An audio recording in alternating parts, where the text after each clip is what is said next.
In the previous class, I told you that we will do the comprehension passage. In the previous class, we did the story, The Woodcutter and the Angel of Mercy, and now we are going to do the comprehension passage. Comprehension passage is a part of English A basically. So, you all have to open your English A workbooks now.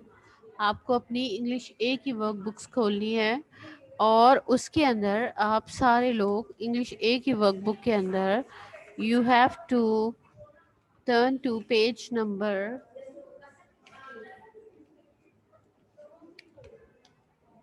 25, page number 25,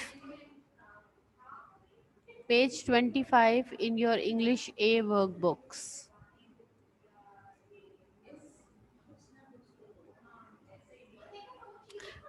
Page number 25 in your English A workbooks.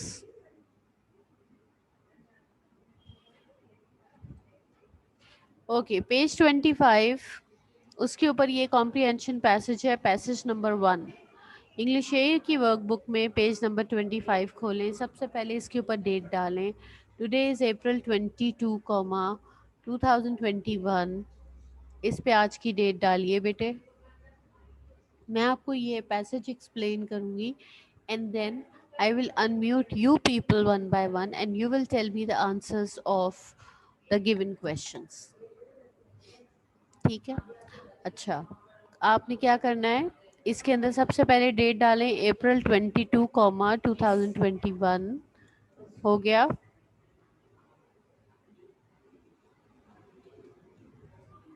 चले बेटे, अब इसके बाद आप लोग मैं आपको explain करना शुरू करती हूँ। ये बहुत सारे बच्चे अपने हैंड्स रेज कर रहे हैं। अगर आपका कोई क्वेश्चन नहीं है तो please put your hands down. अगर कोई क्वेश्चन है तो सिर्फ तभी आप अपना हाथ खड़ा करें बेटा, ताकि मुझे पता रहे कि आप लोगों का कोई क्वेश्चन नहीं है।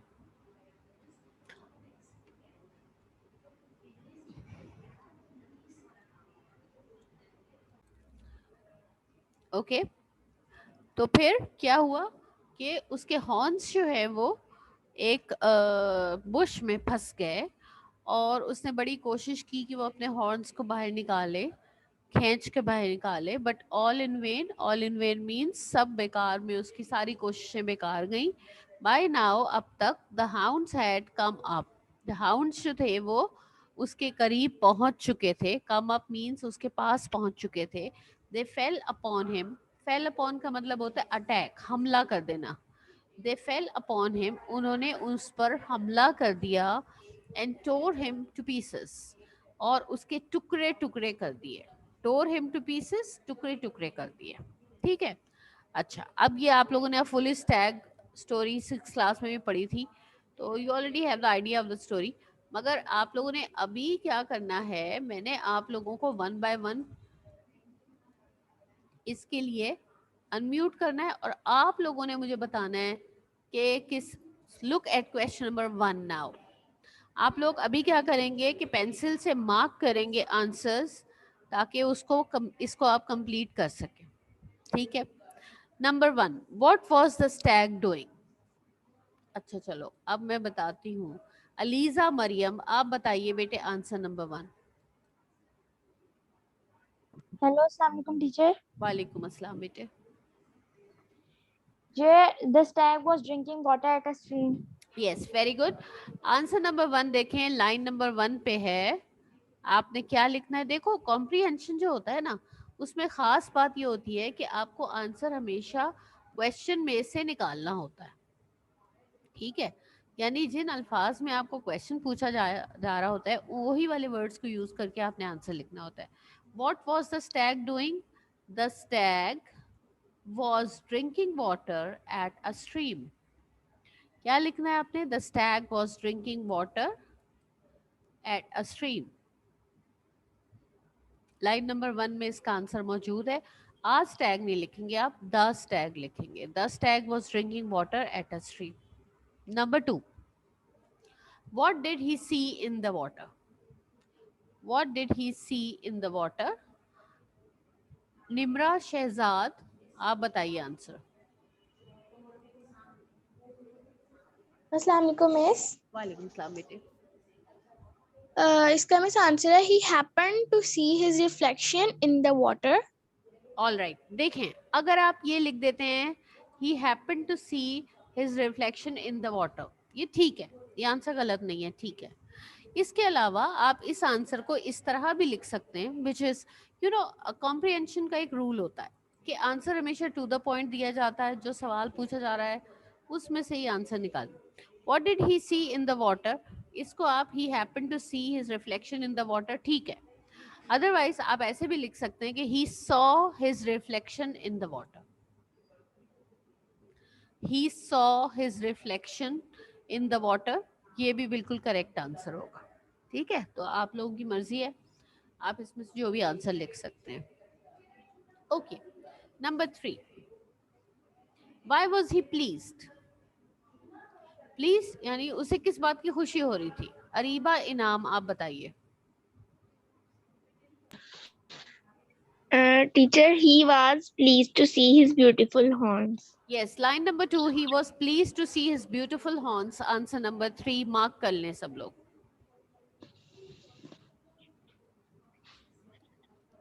जी बेटे, line number 2, he was pleased to see his beautiful horns, this is answer number 3 mark कर ले।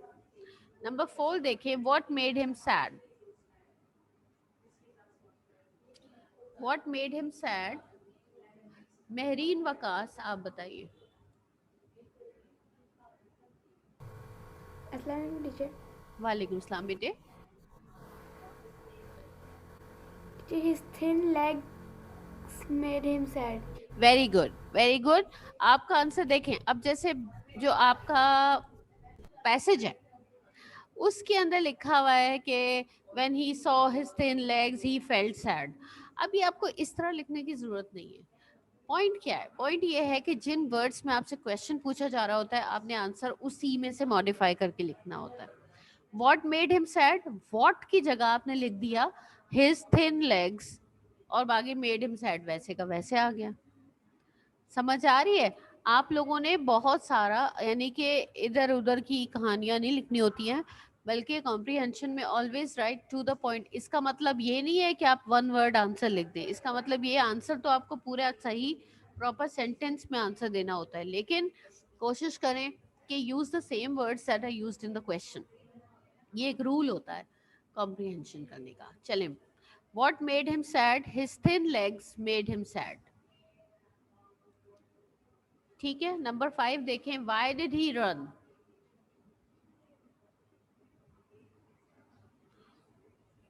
अच्छा, अब आप बताएं, ईमान आसिफ, आप बताइए बेटा। Teacher, Assalamu alaikum. वालेकुम सलाम बेटा। Teacher, he ran because he saw a pack of hounds at a distance.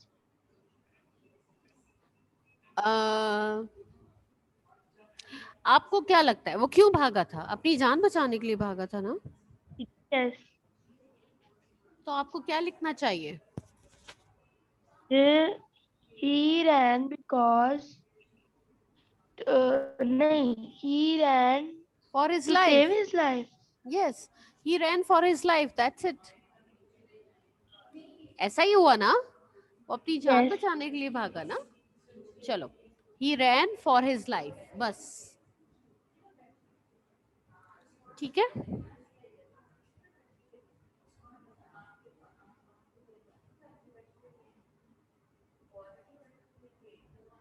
अच्छा। नंबर 6 देखें, how did his legs help him, how did his legs help him. कौन बताएगा, अम्मार रहमान बताइए।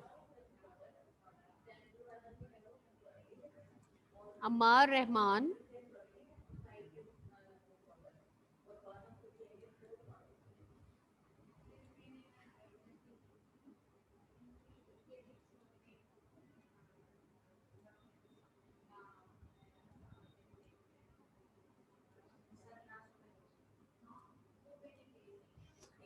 अच्छा चलो, अम्मार रहमान को शायद आंसर आता ही नहीं। अच्छा चलो ऐसा करो, अंसा हुसैन आप बताएं बेटे। अंसा हुसैन, बताइए बेटा, answer number Hello, 6। Assalamualaikum, miss. वालेकुम अस्सलाम। His legs helped him to run fast. Very good, very good. आपने कैसे लिखना है, क्वेश्चन में से आंसर शुरू करना है, हिज लेग्स। और आपको ये पता है कि आपने क्या ख्याल रखना है कि देखो क्वेश्चन में डिड आया है ना, तो जब आप आंसर लिखेंगे तो डिड को तो हटाना पड़ेगा। जब हम डिड को हटाते हैं तो हमारे वर्ब के साथ ईडी लग जाता है, यानी वर्ब जो फर्स्ट फॉर्म में था वो अब सेकंड फॉर्म में आंसर में लिखा जाएगा। तो आंसर क्या आएगा आपका, his legs helped him to run fast. His legs helped him to run fast. ठीक है, वेरी गुड। ओके, तो बेटा अब आप लोगों ने, आपको you must have the idea कि आपको देखो कॉम्प्रिहेंशन पैसेज का मतलब ये नहीं है कि जो बंदा लंबे लंबे आंसर्स लिखेगा शायद उसने बहुत, ऐसा नहीं होता। कॉम्प्रिहेंशन पैसेज का मतलब क्या है, that whether what why do I give you a comprehension passage, क्यों मैं आपको क्यों देती हूँ, इसलिए देती हूँ, या कोई भी टीचर आपको कॉम्प्रिहेंशन पैसेज क्यों देता है, because I want to test, I want to check whether you have the understanding of the passage or not. Do you understand what exactly is being told to you in the passage? आपको passage में क्या बताया जा रहा है, क्या आपको वाकई समझ आ रही है, ये बात। और दूसरी बात ये कि जो क्वेश्चंस आपको दिए जाते हैं, can you pick the right answer, the right line, आपको पता चल सकता है कि इस सारे पैसेज में से कौन सी लाइन में आपका आंसर मौजूद है। ये अंडरस्टैंडिंग चेक करने के लिए कॉम्प्रिहेंशन पैसेज दिया जाता है, otherwise it is very easy. और इम्पॉर्टेंट बात क्या है कि आपसे जितना सवाल पूछा जाता है आपने उतना जवाब देना है। इसका मतलब ये नहीं है, मैंने देखा है कुछ बच्चों को ये कहा जाता है तो वो क्या कहते हैं, एक एक वर्ड का आंसर लिख देते हैं। ऐसा नहीं करना है, आंसर पूरा आपका इलेबोरेटेड, पूरे लाइन का कंप्लीट आंसर होना चाहिए, लेकिन सिर्फ उतनी ही बात बतानी है जितनी आपसे पूछी जाएगी। ठीक है, अच्छा अब आपने इस पैसेज को कंप्लीट करना है, and minded that you have to do this passage in your book. Book में तो आई होप आप लोगों ने मेरे साथ साथ कर ही लिया होगा, लेकिन इसके बाद आप लोगों ने ये वाला पैसेज लूज शीट पर भी करना है। उसके लिए आपको पैसेज कॉपी करने की कोई ज़रूरत नहीं है। आपने लूज शीट पे क्या करना है, आपने पैसेज नंबर 1 और पेज नंबर डाल देना है, page 25, passage number 1 page number 25, और क्वेश्चंस लिख के आंसर्स लिख देने हैं। बस, you are not supposed to write the whole passage on the loose sheet. You just have to write passage number 1, page number 25, उसके बाद नीचे क्वेश्चंस की साइड हेडिंग दें और क्वेश्चन नंबर 1 लिखें, आंसर लिखें, क्वेश्चन नंबर 2 लिखें, आंसर लिखें। इस तरीके से कॉम्प्रिहेंशन पैसेज आपने करना है। ठीक है, अच्छा ये आपने लूज शीट में भी कॉम्प्रिहेंशन पैसेजेस करने हैं, which is a part of your homework obviously. अच्छा इसके बाद देखो पैसेज नंबर 2, वैसे तो अब हमारी क्लास का टाइम ख़त्म हो रहा है, हम लोगों ने जो है वो ये अभी आप लोगों का जो नेक्स्ट क्लास होगी उसमें हम ये पैसेज नंबर 2 करेंगे, मगर आप लोगों का काम क्या है, that you will complete, make sure, कल आप लोगों की क्लासेस ऑफ हैं, कल फ्राइडे है, आप लोगों ने क्या करना है, मेक श्योर कि इस वीक का जितना भी काम है आपने वो सारा कंप्लीट कर लेना है। जो होमवर्क का पार्ट है वो भी कंप्लीट कर लेना है, अपनी बुक्स को कंप्लीट कर लेना है, कोई काम को पेंडिंग नहीं रखना है फॉर द नेक्स्ट वीक। देखिए बेटे, जब हम चीज़ों को पेंडिंग रखते हैं तो क्या होता है, वो पाइल अप होती जाती हैं और वो आपके लिए बर्डन बनती जाती हैं। तो please make sure that you do, जो भी काम आपको दिया जा रहा है आप फौरन साथ के साथ करें। अगर आपका बीच में से कुछ बच गया या कुछ भी है तो टुमारो इज़ ऑफ, तो आप उसमें कंप्लीट कर लें। ये ना हो कि आप जो हैं वो पाइल अप करते रहें अपने काम को। ठीक है, and I told you that you are suppose to submit your homework with your papers on 8th of May। जो आपका दिन है उसी दिन होमवर्क भी सबमिट होगा, पेपर्स भी सबमिट होंगे। ठीक है, अच्छा I still have 6 students of class 7C who have not submitted their homework. बेटे आप लोग कल तक अपना होमवर्क सबमिट कर दें। I am talking about homework number 1। जो होमवर्क नंबर 1 है, जो कि 29 स्टूडेंट्स में से सिर्फ 6 बच्चे ऐसे हैं जिन्होंने जमा नहीं कराया, सब ने करा दिया है। तो प्लीज़ ये 6 बच्चे भी कल तक ये काम कंप्लीट करके जमा करा दें स्कूल में। सेकंड होमवर्क आई होप आप लोगों ने ले लिया है, उससे करते जाएं, इसलिए कि इन होमवर्क के फिर आप लोगों ने अब खुद देख लिया है कि जिन लोगों ने साथ साथ काम किया है उनको एंड पे कितना बेनिफिट हुआ है। ठीक है ना, और जिन्होंने नहीं किया है वो कितनी प्रॉब्लम में आ गए। तो प्लीज़ अपना काम सबमिट करें और then it will be checked and you will be given marks accordingly. All right, that is the end of the class for now. I will see you again in the next class on Saturday. Thank you very much. Allah Hafiz.